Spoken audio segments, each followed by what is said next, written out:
नमस्कार, मी प्रतीक गणपत खैरनार, राहणार सायगाव, तालुका येवला, जिल्हा नाशिक। मी आल्याची लागवड केली होती। 1 महिना 4 दिवस झाले।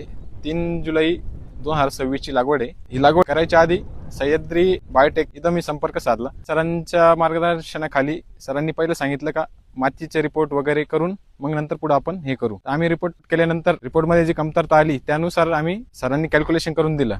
तर त्या खतामध्ये आम्ही बेसल डोसमध्ये बायोम, न्यूट्रीबेस, निंबोळी पेंड आणि सल्फर तर याचा वापर केलेला आहे। आता हा प्लॉट पूर्ण 1 महिना 4 दिवसाचा प्लॉट असून तर याचे तुम्ही बघू शकता, माझ्या हातामध्ये कंद आहे। याची डेव्हलपमेंट बघू शकता, मुळी, त्याचे कोंब जवळपास 8 ते 9 स्टॉम्प आता 1 महिना 4 दिवसात आलेले। आता हे 2 वर्षापासून मी बघतोय तर एवढे ॲट अ टाइम 1 महिन्यामध्ये कधीच दिसले नाही, मुळी एवढी डेव्हलप दिसली नाही। सह्याद्री बायोटेकला जोडल्याचा हा फरक दिसतोय, डोळ्यासमोर फरक आहे। कुठल्याही प्लॉटला अजून कुठलाही करपा नाही, काही नाही। स्टंपची ग्रोथ चांगले, मूळ चांगले। शेतकरी मित्रांनो, तुम्ही समाधानी आहे। तुम्हालाही काही अडचण असेल, रिझल्ट पाहिजे असेल तर तुम्ही ही सह्याद्री बायोटेक शेतकरी सुविधा केंद्र याच्याशी संपर्क साधावा। धन्यवाद।